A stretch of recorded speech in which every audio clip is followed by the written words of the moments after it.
Assalamualaikum warahmatullahi wabarakatuh. Innal hamdalillah nahmaduhu wa nasta'inuhu wa nastaghfiruh wa na'udzu billahi ta'ala min shururi anfusina wa min sayyiati a'malina. Man yahdihillahu fala mudilla lahu wa man yudlil fala hadiya lahu.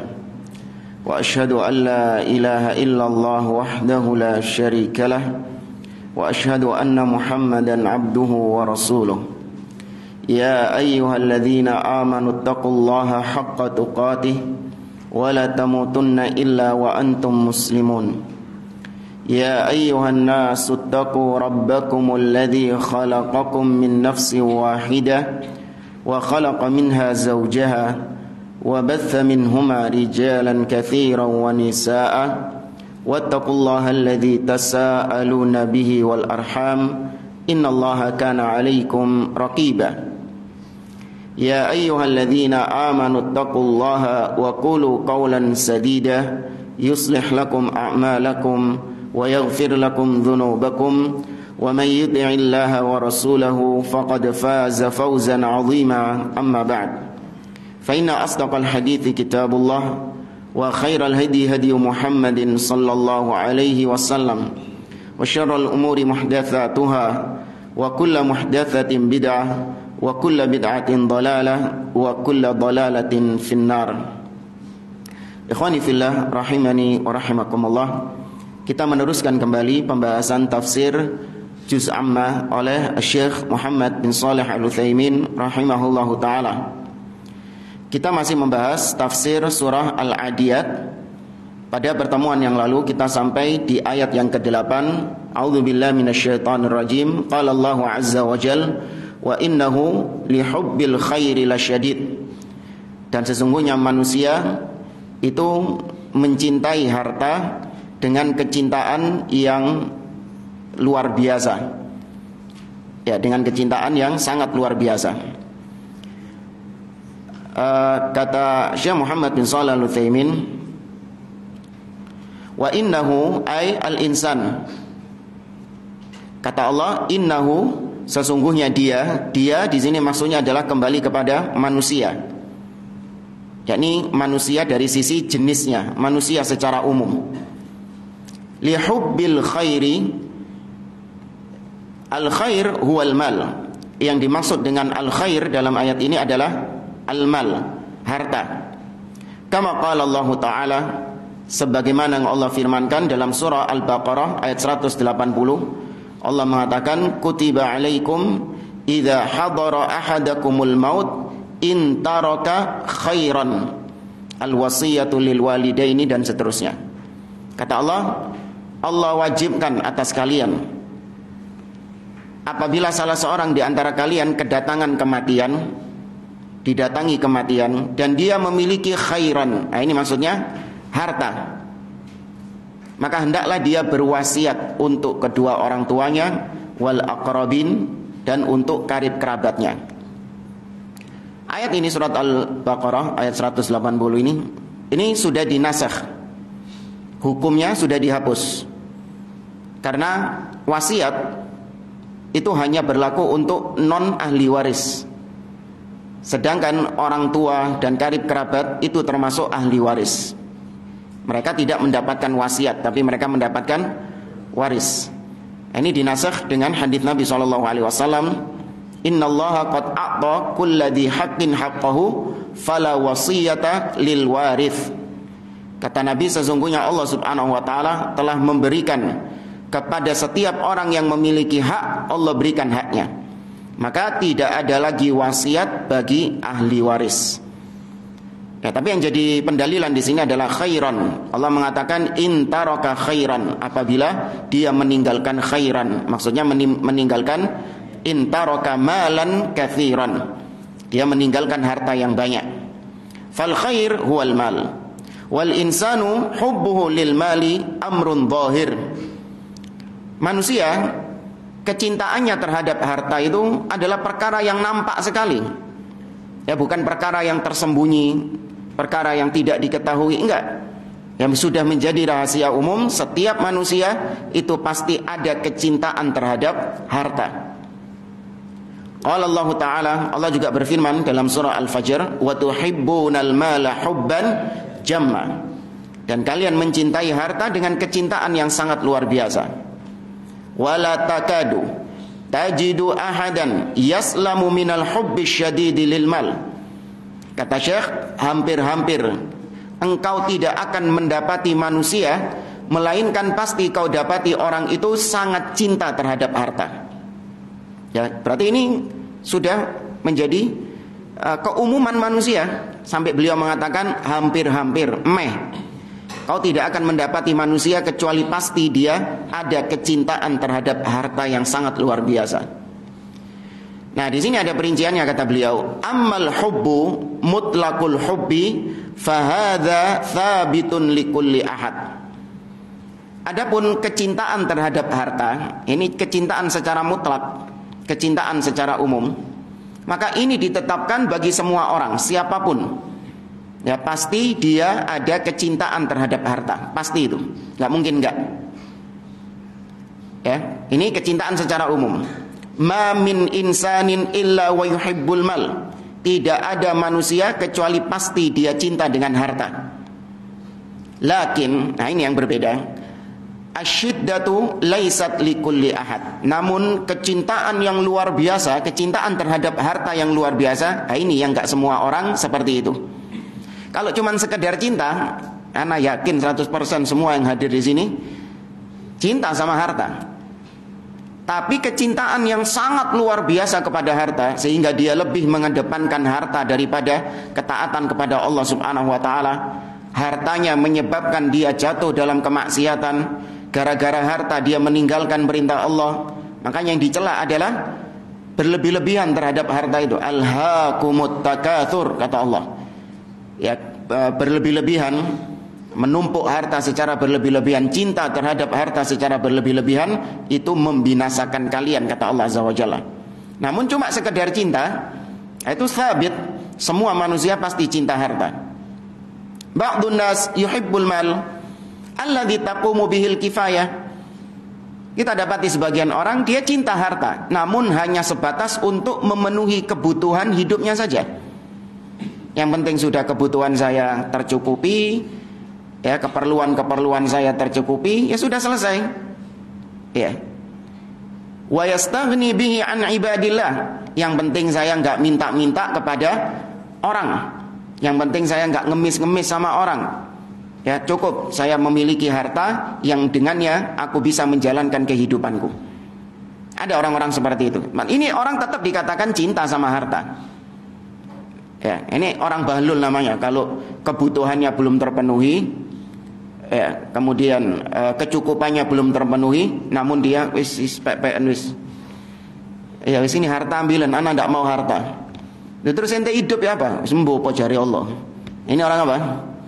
Ya, orang stres, orang gila. Pasti dia ada kecintaan terhadap harta untuk sebatas kebutuhan hidupnya. Wa ba'dun nas yuridu akthar. Tapi ada sebagian orang yang menginginkan harta yang lebih daripada apa yang sudah cukup. Dia diberi harta cukup untuk kehidupannya, ya lebih-lebih, ya paling lebih-lebih sedikit. Namun dia menginginkan yang lebih. Mubah hukumnya seorang menginginkan harta yang lebih. Namun yang tercela adalah tatkala keinginannya terhadap harta itu melalaikannya dari agama, melalaikannya dari ketaatan kepada Allah Subhanahu wa Ta'ala. Tidak mempedulikan yang halal dan haram demi tujuan untuk mendapatkan harta yang banyak. Ini yang tercela. Ya, selama di jalan yang benar, ya, apalagi mengumpulkan harta, ya, untuk di jalan Allah Subhanahu wa Ta'ala, ini perkara yang khair, perkara yang baik. Maka mencintai harta itu tidak langsung dikatakan bahwa orang ini tercela. Ya, sekedar mencintai harta tidak dikatakan tercela. Namun kecintaan yang melalaikan dia dari Allah, ini yang tercela. Wa ba'dun nas yuridu awsa' wa awsa'. Fal muhim anna kulla insanin fa innahu muhibbun lil khair. Yang terpenting di sini, setiap manusia pasti dia mencintai khair, ai lil mal, mencintai harta. Lakinna syiddah takhtalif. Namun tingkatan level kecintaannya berbeda satu manusia dengan yang lain. wa yakhtalifu fiha an-nasu min syakhsin li akhar. Berbeda antara satu manusia dengan yang lainnya. Thumma inna Allah ta'ala dzakkara al-insana halan la budda lahu minha. Kemudian ayat setelahnya Allah mengingatkan manusia tentang suatu kondisi yang kelak manusia pasti akan mengalami kondisi tersebut. Apa itu? Faqal, Allah mengatakan, afala ya'lamu idza bu'thira ma fil qubur. Tidakkah manusia itu mengetahui tatkala mereka dibangkitkan dari kuburnya? Nah, ini kata beliau perkara yang pasti setiap manusia akan mengalaminya. Diingatkan sama Allah Azza wa Jalla. Faya'mal lidzalik wa la yakun hammuhu al-mal. Maka ketika diingatkan sama Allah tentang ayat ini, afala ya'lamu idza bu'thira ma fil qubur, tidakkah dia tahu bahwa kelak manusia akan dibangkitkan dari kuburnya? Maka kalau dia ingat terhadap peristiwa itu, dia semakin termotivasi untuk beramal. Semakin memotivasi untuk memperbanyak bekalnya menuju kematian. Wala yakun hammuhul mal, dan dia tidak menjadikan harta, tidak menjadikan dunia sebagai prioritas utama dalam hidupnya. Karena dia diingatkan sama Allah, sudah diingatkan sama Allah dengan ayat ini, afala ya'lamu idza bu'thira ma fil qubur. Kata Allah, afala ya'lam, tidakkah dia mengetahui? Ai yatayaqqan. Maksudnya ya'lam di sini mengetahui adalah yatayaqqan, tidaklah dia meyakini. Ya, namanya kematian sesuatu yang diyakini. Wa'bud rabbaka hatta ya'tiyakal yakin. Sembahlah Rabbmu sampai datang keyakinan atas kalian. Ini ayat dipakai sama orang-orang sufi untuk melegalkan perbuatan wali-wali mereka. Kalau sudah sampai tingkatan yakin, maka nggak perlu lagi beribadah. Ya kan? Karena Allah mengatakan wa'bud rabbaka, beribadahlah kepada Rabbmu hatta ya'tiyakal yakin, sampai datang keyakinan atas kalian. Berarti kata mereka, kalau sudah yakin maka nggak perlu ibadah, sudah tingkat makrifat. Ini keliru. Al yakin di sini maksudnya apa? Al maut, kematian. Kenapa disebut yakin kematian itu? Karena semua orang, bila istisna, tanpa terkecuali, semua orang pasti meyakini kematian, hatta orang kafir.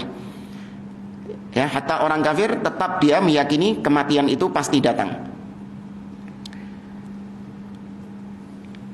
Idza bu'thira ma fil qubur, tidakkah manusia meyakini datangnya suatu hari di mana mereka akan dikeluarkan dari kuburnya? Ai nusyira wa adhara fa innan nas yakhrujuna min kuburihim li rabbil alamin. Tatkala itu manusia akan keluar dari kuburnya untuk menghadap kepada Rabbul Alamin. Ka'annahum jaradun muntashir. Ini petikan dari firman Allah Subhanahu wa taala, yakhrujuna minal ajdathi ka'annahum jaradun muntashir. Mereka dikeluarkan dari kubur-kubur mereka seperti jarad. Ya, jarad walang belalang muntashir yang bertebaran kemana-mana. Ya, ini nanti ada penjelasan lebih detail di ayat di surat setelahnya, Al-Qari'ah.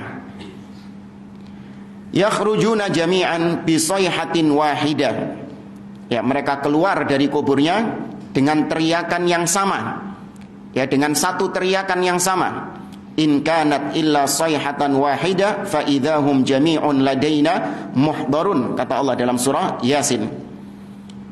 Ya, hari kiamat tidaklah hanya satu kali teriakan saja. Ya, maka mereka dikumpulkan menuju kami. Mereka akan dikumpulkan, dibangkitkan menuju kami, yakni menuju Allah Subhanahu wa taala. Yauma yaqumun nasu li rabbil alamin, dalam surah Al-Mutaffifin. Wa hussila ma fis sudur, dan ya dikeluarkan atau disingkap apa-apa yang ada di dalam as-sudur, di dalam hati. Ai ma fil qulubi minan niyat. Dikeluarkan apa-apa yang ada di dalam hati-hati manusia dari niat-niat mereka. Ya, dari perkara-perkara yang disembunyikan selama ini. Wa a'mal al-qalbi wa a'malul qalbi kat tawakkul war raghbah war rahbah wal khauf war raja wa ma asbaha dzalik, dan semua amalan-amalan hati. Ya, semua amalan-amalan hati seperti tawakal, ya, kemudian berharap, takut, cinta, ikhlas, dan yang lainnya. Tapi di sini beliau menjelaskan atau menyebutkan a'malul qalb, amalan hati. Ada namanya qaulul qalbi, ucapan hati, dan ada namanya amalul qalbi, amalan hati. Ada namanya qaulul lisan dan ada namanya amalul lisan. Jadi kalau mau diringkas ada 5. Ini berkaitan dengan akidah ahli sunnah terhadap iman. Ya, bahwasanya iman qaulun wa amalun. Yazidu bit ta'ah wa yanqusu bil maksiyah. Iman itu adalah ucapan dan perbuatan, bertambah dengan ketaatan, berkurang dengan kemaksiatan. Kenapa para ulama sering menyebutkan cuma 2 saja? Iman itu ucapan dan perbuatan. Mana keyakinan dalam hati kok nggak disebut? Padahal kita tahu iman itu keyakinan dalam hati, ucapan di lisan, dan perbuatan anggota badan. Tapi seringnya para ulama kita dapati seperti ucapan Imam Bukhari, laqitu aktsar min alfi rajulin minal ulama'i bil amsar fama ra'aitu ahadan minhum yakhtalifu fi annal imana qaulun wa amalun yazidu bi ta'ah wa yanqusu bil ma'siyah. Aku mendapati lebih dari 1000 ulama, kata Imam Bukhari, dari berbagai penjuru dunia, dan aku tidak mendapati mereka berselisih tentang masalah iman, bahwa iman itu ucapan dan perbuatan, bertambah dengan ketaatan dan berkurang dengan kemaksiatan. Mana keyakinan hati kok nggak disebut? Nah, apakah Imam Bukhari dituduh murji'ah? Padahal murji'ah mengeluarkan amal, bukan keyakinan. Nah, di sini diperinci kata para ulama, ucapan itu ada lisan, ada namanya qaulul lisan dan amalul lisan. Ya, ucapan lisan dan amalan lisan. Sedangkan hati juga gitu. Qaulul qalbi wa amalul qalbi. Ucapan hati dan amalan hati. Tinggal 1, apa berarti? Amal anggota badan, amalul jawarih, amalan anggota badan. Berarti ada 5. Apa bedanya qaulul lisan dan amalul lisan? Ucapan lisan dan amalan lisan. Bedanya kata para ulama, kalau qaulul lisan adalah apa-apa yang kita dituntut untuk membenarkannya, atau apa-apa yang kita dituntut untuk mengucapkannya, yang diwajibkan oleh Allah untuk mengucapkannya, bukan membenarkan. Kalau nanti membenarkan hati, kita dituntut untuk mengucapkannya. Apa misalnya? Syahadat. Ya, itu termasuk qaulul lisan, ucapan lisan. Adapun amalan lisan, yaitu apa yang Allah perintahkan namun tidak diwajibkan. Tidak diwajibkan maksudnya artinya orang yang meninggalkannya tidak langsung dikatakan kafir. Amalan lisan seperti berzikir, ya, bertasbih, bertahmid, ya, dan yang lainnya dari amalan-amalan lisan, yang seorang mendapatkan pahala di situ. Beda sama ucapan lisan. Kalau ucapan lisan itu syarat seorang untuk menjadi muslim. Nah, sama seperti tadi, ada qaulul qalbi wa amalul qalbi, ucapan hati dan amalan hati. Ucapan hati seperti apa? Iya, apa-apa yang Allah perintahkan kita untuk membenarkannya. Allah mengabarkan bahwa nanti di akhirat ada surga dan neraka. Maka hati antum harus apa? Membenarkan, meyakini hal tersebut. Itu ucapan hati. Ya, dan perkara-perkara lain dari perkara akidah tentang asma wa sifat, hati kita harus membenarkan hal itu. Nah, adapun amalan hati, nah ini kayak tadi, tawakal, ya, kemudian al-khauf, ar-raja, al-mahabbah, itu amalan hati. Nah, adapun amalan anggota badan, insya Allah sudah dipahami. Berarti ini yang ditetapkan oleh Ahlus Sunnah. Maka di sini yang disebut oleh beliau amalan hati.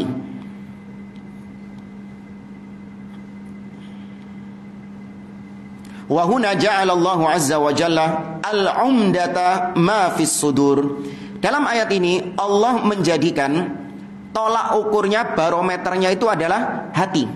Apa yang ada di dalam hati. Maka di sini menunjukkan bahwa pentingnya akidah. Ya, akidah lebih diutamakan daripada amal, daripada ibadah, meskipun dua-duanya adalah bagian daripada agama. Tapi kalau kita ditanya mana yang lebih prioritas, akidah, yakni perkara-perkara yang diyakini, atau amalan ibadah, mana yang lebih diutamakan? Akidah. Karena beberapa sebab. Yang pertama, kata para ulama, al-aqidah hiyal asl wal amal taba'un laha. Akidah itu adalah asalnya, sedangkan amalan itu mengikuti akidah yang sudah ada. Nabi SAW mengatakan, ala wa inna fil jasadi lamudghah idza salahat salahal jasadu kullu wa idza fasadat fasadal jasadu kullu ala wahia al-qalb. Ketahuilah bahwa di dalam jasad manusia ada segumpal darah yang apabila baik maka seluruh tubuhnya amalannya baik. Tapi kalau rusak seluruh amalannya rusak. Apa segumpal darah itu? Hati, yaitu akidah. Ya. Apa yang ada di dalam akidah itu pasti tercermin dalam perbuatannya. Kalau akidah hatinya ada iman 50%, ya imannya cuma 50%, maka amalannya juga, amalan dohirnya juga 50%. Kalau di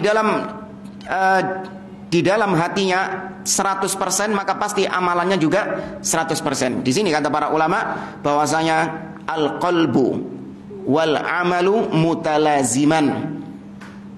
Apa yang ada di dalam hati dengan apa yang diperbuat itu saling berkesinambungan. Ya, saling berkesinambungan. Diungkapkan dalam kalimat yang lain, al-amal mir'atul qalbi. Amalan perbuatan kita itu adalah cerminan dari hati kita. Ya, maka yang pertama kali diperbaiki dulu adalah hatinya, karena dari hati tersebut muncul amalan-amalan.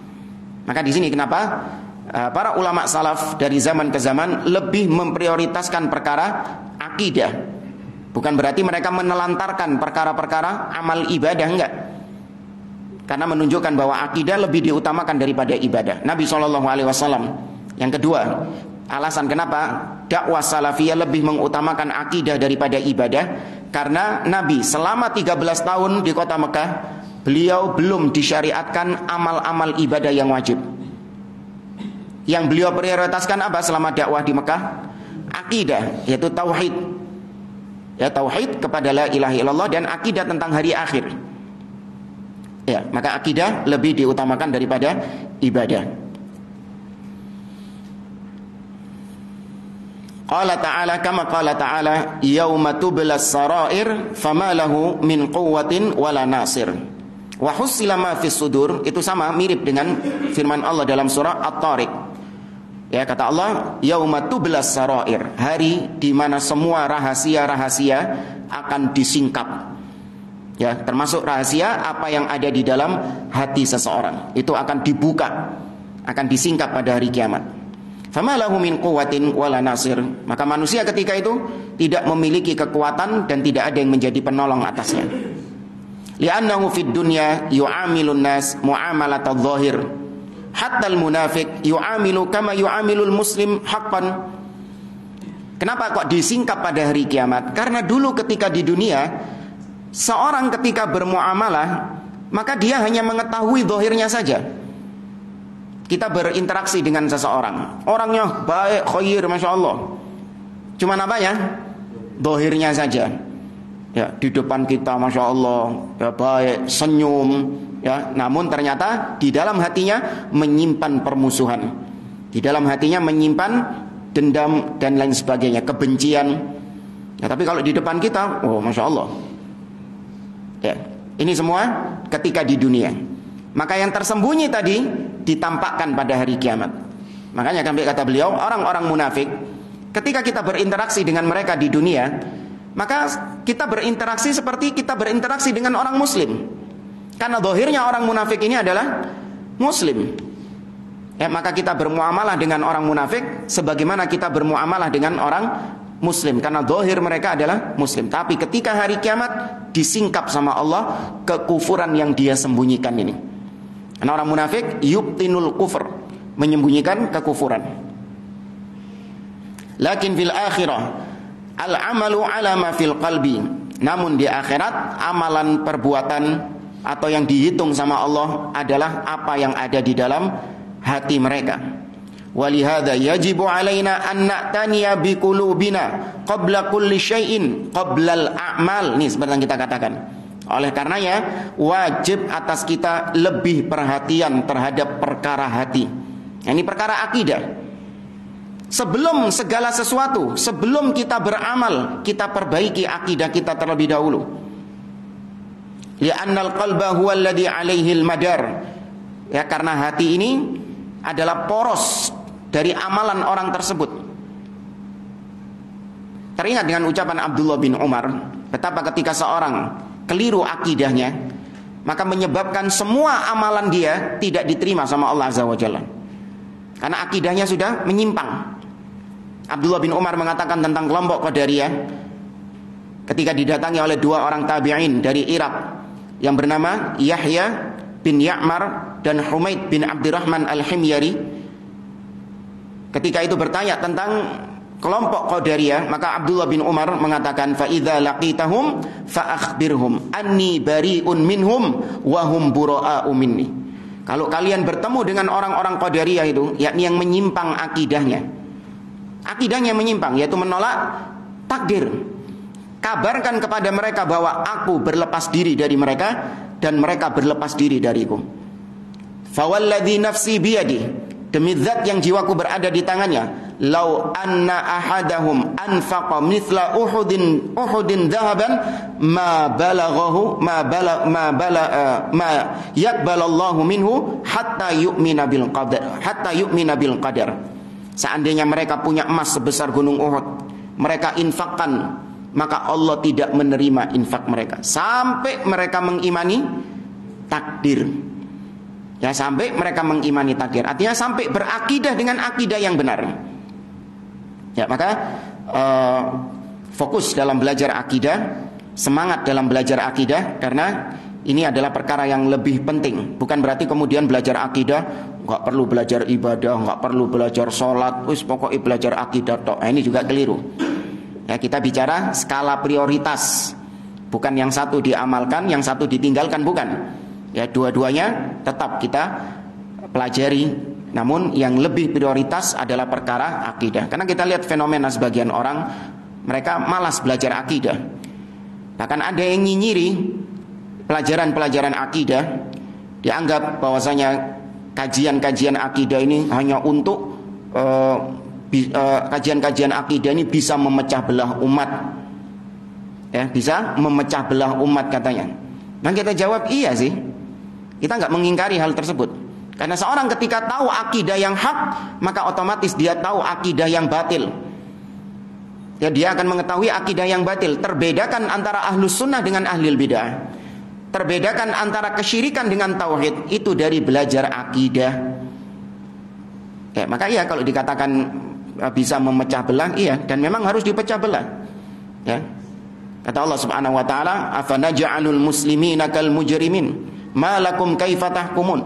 Apakah kalian menjadikan orang-orang muslim yang beriman sama dengan al-mujrimin, para pelaku-pelaku dosa? Dibedakan enggak sama Allah? Dibedakan. Ya. Li'anna al-qalba huwa alladhi madar wa huwa alladhi sayakunul jazaa 'alaihi yaumal qiyamah. Dan balasan Allah terhadap seseorang itu juga berdasarkan apa yang ada di dalam hatinya. Ya, berdasarkan apa yang ada di dalam hatinya. Maka orang yang beramal tapi ternyata dia orang kafir, maka amalan-amalan dia ini bermanfaat nggak bagi dia? Dibalas nggak sama Allah dengan surga? Nggak dibalas, karena nggak ada akidah di dalamnya, nggak ada tauhid di dalamnya. Meskipun ada orang kafir bangun masjid, yang membantu orang-orang miskin, itu amalan luar biasa. Tapi di akhirat tidak ada balasannya di sisi Allah. Kenapa? Karena akidahnya, karena tauhidnya tidak ada. Walihada qal wa hussila ma fis sudur.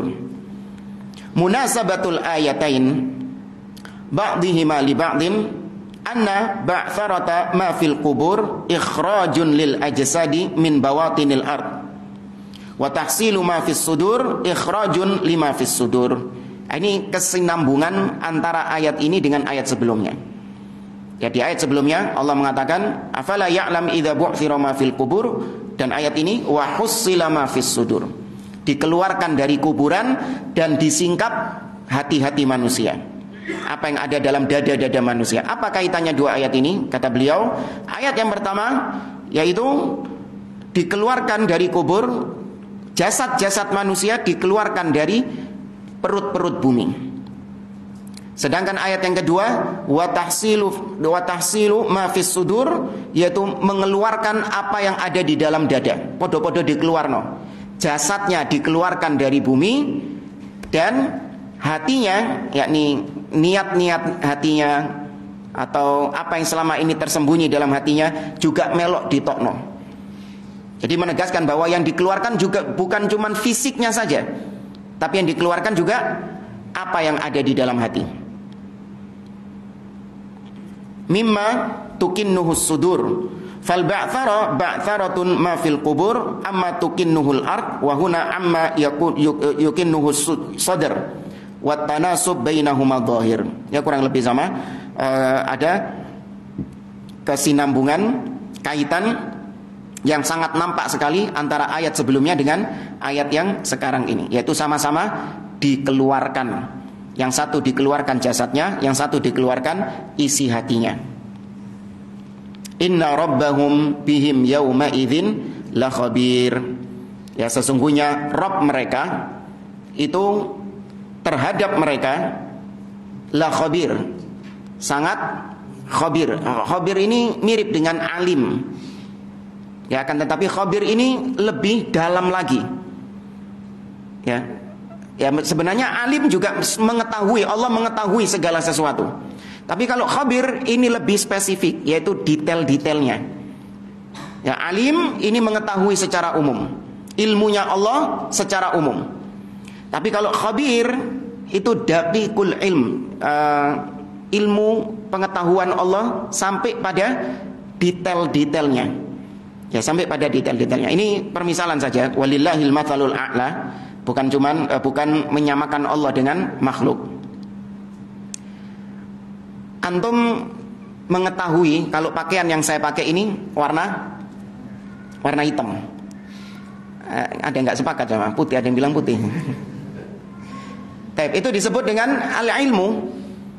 Anda tahu bahwasanya apa yang saya pakai ini adalah warna hitam. Tapi detailnya itu disebut khibrah. Detailnya kayak apa namanya, motifnya bagaimana, ya, kemudian sulamannya bagaimana, ya, terus ya apalah yang detail-detail itu namanya khibrah. Ini bukan berarti menyamakan Allah, ya, enggak. Ini hanya sekedar takribul faham, untuk mendekatkan pemahaman saja. Allah punya nama Al-Alim, ini pengetahuan Allah secara umum. Nah, ada nama Allah Al-Khabir. Khabir ini sama seperti tadi, tapi lebih detail lagi, lebih dalam lagi, luwih jero maneh. Ya, khabir. Kenapa kok pakai kata-kata khabir? Karena Allah menyebutkan sebelumnya as-sudur, apa yang ada di dalam hati manusia. Itu lebih detail enggak? Lebih detail. Kalau cuman mengetahui fisik, dohir, itu hanya sebatas ilmu. Tapi kalau sampai jero-jeroane weruh, sampai isi hati manusia juga tahu, ini khibrah, khabir. Bisa dipaham ya analisa saya kira? Ya. Sama seperti misalnya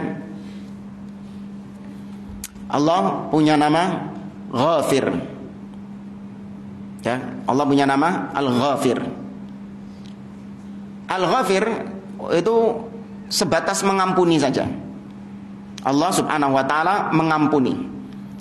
Tapi ketika disebut Ghaffar, maka berarti yang mengampuni, yang sangat mengampuni. Ada sisi mubalaghah, yang sangat mengampuni hamba-hambanya, mengampuni semua dosa-dosa hambanya sampai perkara-perkara kecil-kecil yang besar-besar diampuni sama Allah Subhanahu wa taala. Kalau Ghafir hanya sebatas mengampuni. Tapi kalau Ghaffar itu yang maha mengampuni, yang sangat mengampuni, yang sering suka mengampuni. Itu disebut dalam bahasa Arab mubalaghah. Kurang lebih seperti itu. Ai innallaha azza wa jalla bihim, ai bil ibad la khabir. Ja'a ta'bir bihim wa lam yaqul bihi ma'a anna al-insan mufrad bi'tibaril ma'na. Baik, di sini ada perubahan dhamir, kata ganti. Allah menyebut di ayat sebelumnya insan. Berapa insan itu? Kemarin sudah kita singgung. Satu atau banyak? Secara kata insan itu satu. Tapi secara makna insan yang dimaksud ini jenis manusia. Berarti mencakup semua manusia. Nah, baru kelihatan di ayat yang terakhir ini Allah sebut bihim, mereka. Allah tidak mengatakan dia. Padahal sebelum-sebelumnya Allah mengatakan dia. Seperti misalnya wa innahu lihubbil khairi lasyadid. Allah tidak mengatakan wa innahum, tapi innahu manusia. Nah, di ayat yang terakhir ini Allah mengetahui, ketika Allah berbicara tentang dirinya, maka Allah sebut semua manusia diketahui sama Allah. Karena kalau masih pakai mufrad, akan timbul persepsi Allah cuma tahu satu orang saja. Allah cuma khabir terhadap satu orang saja. Ya, tapi ketika disebut bihim, nah ini berarti semua manusia tanpa terkecuali. Ini kata beliau dikembalikan kepada mana? Annahu a'adad dhamir 'alal insan bi'tibaril ma'na li'anna ma'na innal insan ay anna kulla insan, semua manusia. Wa 'allaqal ilma bidzalikal yaum inna rabbahum bihim yauma idzin li'annahu yaumal jaza' wal hisab. Terus muncul pertanyaan juga. Kenapa Allah hanya mengatakan bahwa dia tahu di hari itu, yauma idzin. Yauma idzin itu ketika hari itu. Hari itu maksudnya hari apa di sini? Hari kiamat. Apakah Allah cuma tahu ketika hari itu? Seakan-akan ayat ini mengkhususkan innahum, kata Allah, inna rabbahum bihim yauma idzin. Sesungguhnya Rabbmu dinoiku, ya pada hari itu la khabir, maha mengetahui manusia. Loh, emang wingi-wingi Allah gak weruh? Nah, ini sama seperti firman Allah, Maliki yaumiddin. Allah adalah penguasa di hari kiamat. Loh, emang dulu ketika di dunia Allah belum berkuasa? Paham ya? Ini bukan pengkhususan. Ya, ini bukan mengkhususkan Allah itu hanya mengetahui ketika hari kiamat saja. Enggak. Makanya dijelaskan di sini kata beliau, fa innallaha ta'ala alimun khabirun fi dzalikal yaum wa fi ma qablahu. Allah itu maha mengetahui baik ketika hari kiamat ataupun dahulu ketika di dunia. Allah sudah mengetahuinya. Fa huwa jalla wa ala alimun bima kana wa ma yakunu law kana kaifa yakun. Allah Subhanahu wa taala ilmunya ada 4 model. Allah itu mengetahui makana, apa yang sudah terjadi di masa lampau. Yang kedua, ma yakunu, apa yang terjadi now, sekarang. Wa ma sayakunu, dan apa yang terjadi nanti. Ya, wa ma lam yakun wa ma la yakunu law kana kaifa yakun, dan apa yang tidak terjadi tapi seandainya terjadi, bagaimana kejadiannya Allah juga tahu. Yang keempat, paham maksudnya? Kalau 1, 2, 3 paham tadi, gampang. Allah tahu apa yang telah terjadi, sedang terjadi, dan akan terjadi. Nah, yang keempat maksudnya ya Bang, Allah tahu yang tidak terjadi, tapi seandainya terjadi bagaimana, Allah tahu. Sering pernah kita sampaikan. Apa contohnya? Nah, seperti Nabi Khadir. Ketika dia membunuh, ya fantalaqa hatta idza laqiya ghulaman faqatalahu. Ketika dibunuh bocah ini, maka di akhir pertemuannya dengan Musa, Al-Khadir mengatakan, wa ammal ghulamu fakana abawahu mu'minain fa khashina ay yurhiqahuma tughyanan wa kufra. Adapun bocah ini, dia punya 2 orang tua yang soleh. Dan aku khawatir ketika anak ini tumbuh dewasa, aku khawatir kalau dia akan menjerumuskan orang tuanya kepada kekufuran. Tahu dari mana Khadir kalau anak ini akan menjerumuskan orang tuanya kepada kekufuran?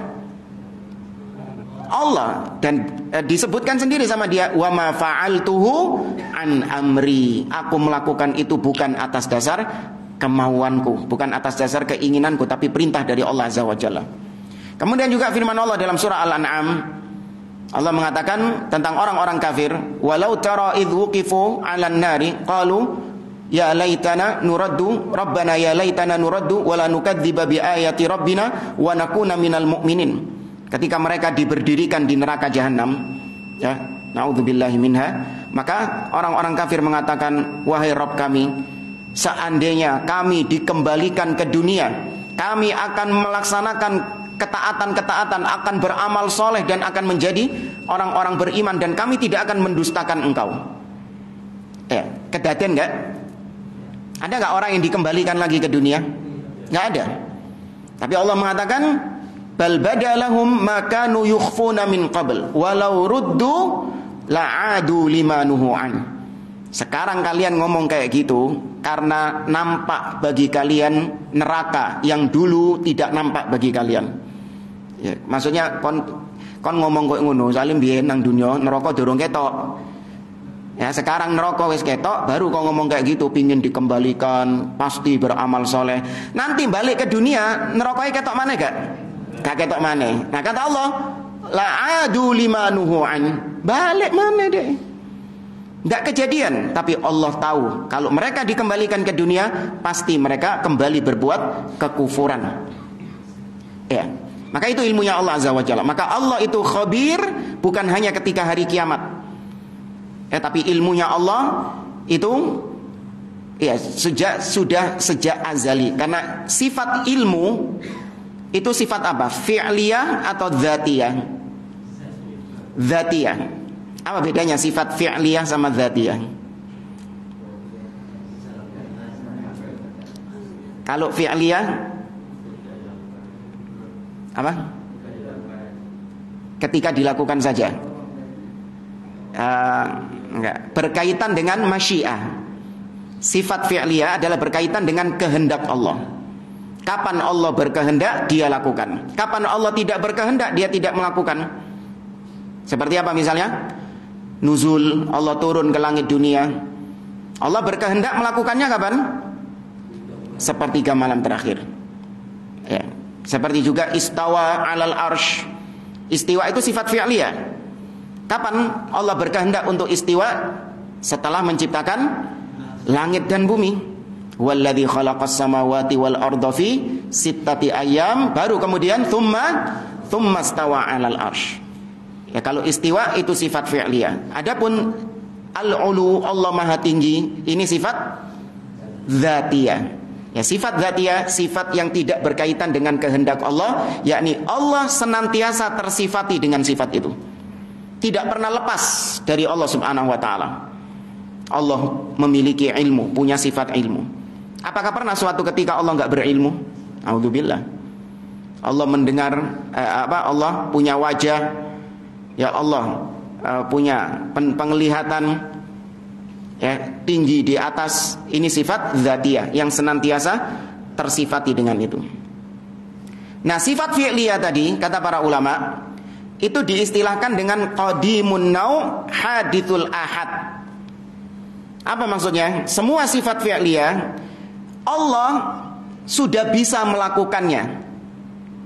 Allah sudah bisa melakukannya sejak zaman dahulu. Allah sudah punya sifat itu sejak zaman dahulu. Tapi kapan teknis pelaksanaannya itu kembali kepada kehendak Allah Subhanahu wa ta'ala. Apa tadi contoh sifat fi'liyah? Turun. Jangan dianggap Allah itu dulunya nggak bisa turun, nggak bisa turun. Enggak, Allah sudah bisa, punya ability-nya, punya kemampuannya. Tapi kapannya Allah turun? Nah, ini kembali kepada apa? Kehendaknya. Berbicara, kalam. Ya, Allah punya sifat berbicara. Ini fi'liyah atau dzatiyah? Fi'liyah. Tapi apakah Allah subhanahu wa ta'ala nggak punya kemampuan berbicara dulu? Allah sudah punya kemampuan berbicara. Tapi kapan teknis pelaksanaan bicara itu? Kembali kepada kehendak Allah. Kapan Allah berbicara kepada Nabi Musa? Ya ketika zamannya Nabi Musa. Kapan Allah berbicara kepada Jibril? Ya ketika ketika waktunya Nabi Jibril. Kapan Allah berbicara kepada Adam? Ya ketika zaman Nabi Adam. Maka teknis kalamnya itu kembali kepada kehendak Allah. Kapan Allah berkehendak, dia berbicara. Tapi kemampuan kalam Allah sudah bisa berbicara, itu dzatiyah. Ya sudah punya sifat tersebut. Jadi jangan terus nanti dianggap dulu Allah nggak bisa bicara, terus sinau ngomong, berbicara baru kemudian bisa bicara. Enggak, itu kita. Ya, itu sifat kita. Dulu kita nggak tersifati dengan bicara. Kita nggak bisa bicara. Ya, kemudian kita belajar, gandes. Ya, pintar ngomong. Ya. Terus lama-kelamaan baru mulai jarang berbicara. Ya. Baik, ini perbedaan sifat dzatiyah dan fi'liyah. Maka ilmunya Allah itu termasuk apa? Dzatiyah atau fi'liyah lah? Dzatiyah. Ya, Allah senantiasa tersifati dengan dzatiyah. Dan enggak pakai belajar ya jamaah ya. Beda sama ilmu. Kita juga punya ilmu. Tapi beda ilmunya Allah dengan ilmu kita. Kalau ilmu kita itu didapatkan dengan cara belajar. Ya, didapatkan dengan cara mendapatkan informasi. Kita dapat informasi baru kita punya ilmunya. Itu pun juga nggak permanen. Ya, sudah dapat ilmunya, terus kemudian keluar dari masjid, hilang ilmunya. Sampai rumah hilang ilmunya, itu. Lupa. Ya. Ini enggak nyindir. Cuman nginget nonton. Baik. Hadha huwa tafsir al-yasir li hadhihi suratil azimah. Wa man arada al-basta fa alayhi bi kutubit tafasir allati tubsatul qaul fi hadha. Kata beliau, ini adalah tafsir yang ringkas dari surat yang agung ini, dan barang siapa yang ingin melebarkan pembahasan tentang tafsir surah Al-Adiyat, silahkan dia merujuk kepada kitab-kitab tafsir. Wa nahnu innama nushiru ilal ma'ani isyaratan mujizatan. Kita, kata beliau, hanya sebatas menjelaskan dengan kalimat-kalimat yang ringkas, kata beliau. Nas'alullah ta'ala al-hidayah wa taufiq wa an yaj'alana mimman yatluna kitaballah haqqa tilawati innahu ala kulli syai'in qadir. Semoga Allah Azza wa Jalla memberikan kepada kita hidayah dan taufik dan menjadikan kita termasuk di antara golongan orang-orang yang membaca kitabullah dengan sebenar-benar bacaan. Sesungguhnya Allah Maha Kuasa atas segala sesuatu. 9 menit. Baik, kita masuk sedikit ke tafsir surah Al-Qari'ah. Dan surat Al-Qari'ah termasuk juga surah Makkiyah, karena di dalamnya berbicara tentang hari kiamat. Al-Qari'ah itu salah satu dari penamaan-penamaan hari kiamat. Ya, hari kiamat banyak namanya. Disebut dengan Yaumul Qiyamah. Ya, disebut juga dengan ini Al-Qari'ah, Al-Haqqah, ya, Yaumul Hisab, kemudian Yaumut Taghabun, Yaumut Tanad, Yaumul Jama'. Ya, disebut juga dengan At-Tammah, As-Sakhah. Banyak penamaan-penamaan hari kiamat. Ya, salah satunya adalah Al-Qari'ah. Ya, Al-Qari'ah itu artinya adalah sesuatu yang menggedor. Ya, sesuatu yang menggedor-gedor, yang membuat manusia takut. Apa mau diartikan apa? Nah, ini bahasa Indonesia ini. Miskin kosakata. Itu diartikan kalimat jadinya. Yang menggedor, mengetuk dengan ketukan yang keras sehingga membuat takut manusia. Loh, jadi kalimat. Padahal bahasa Arabnya cuma apa? Al-Qari'ah. Diterjemahkan jadi kalimat. Kata Allah, Al-Qari'ah. Kata Syekh, ismu fa'il min qara' wal murad allati taqra'ul qulub wa tafza'uha wa dzalika 'inda an-nafkhi fis sur. Al-qari'ah itu adalah isim kata kerja fa'il yang artinya adalah mengetuk atau menggedor. Qara'a. Maksudnya adalah yaitu sesuatu yang mengetuk, menggedor hati manusia, fatafza'uha, sehingga membuat hati manusia itu terkejut, kaget. Ya, antum kalau misalnya mendengar suara dentuman yang keras, itu seperti hati antum itu ada yang menggedor, cedak. Moro-moro langsung apa? Kaget. Paham ya ininya ya? Apa gertakannya itu loh. Dengar suara yang keras, cedar, langsung kaget. Itu terjadi ketika tiupan sangkakala. Ya, ini terjadi ketika tiupan sangkakala. Kama qala ta'ala, seperti yang Allah firmankan, wa yauma yunfakhu fis-sur fa fazi'a man fis samawati wa man fil ard illa man sya'allah wa kullun atauhu dakhirin. Dan ketika ditiupkan sangkakala, maka semua yang di langit dan di bumi akan terkejut. Ya, maksudnya terkejut di sini juga mereka mati. Kecuali yang Allah kehendaki tidak mati. Ya, dan semua akan datang kepada Allah dalam keadaan yang merendahkan diri. Fahiya taqra'ul qulub ba'da qara'il asma'. Maka al-qari'ah ini menggetarkan hati manusia setelah mereka mendengar suara yang keras dari tiupan sangkakala itu. Wa hadhil qari'ah hiya qari'atun 'azimah la nadhira laha qabla dzalik. Ini qari'ah yang menggetarkan hati ini, suara yang keras ini adalah sesuatu yang sangat dahsyat yang tidak ada yang sebanding dengan itu sebelumnya. Ya, tidak ada yang sebanding dengan itu sebelumnya. Anda pernah baca-baca itu letusan gunung yang paling dahsyat sampai dengar jari ini ya wallahu a'lam, dengar sampai Eropa. Apa itu? Krakatau. Sawah tuh, itu.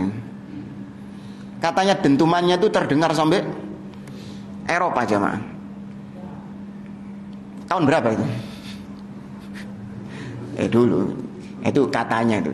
Taruhlah seandainya memang benar dentuman keras seperti itu sampai terdengar dengan jarak ratusan kilometer, bahkan ribuan kilometer bisa terdengar, maka tetap tiupan sangkakala, suara yang terjadi as-sokho, yaitu suara yang memekakkan telinga itu lebih dahsyat daripada suara apapun yang kita dengar di dunia ini. Ya, la nadhira laha qabla dzalik, tidak ada bandingan yang semisal dengan itu sebelumnya. Wa hiya min asma'i yaumil qiyamah. Ya, al-qari'ah juga termasuk di antara nama-nama hari kiamat, kama tasamma al-ghasyiyah al-haqah. Sebagaimana juga hari kiamat disebut al-ghasyiyah al-haqah.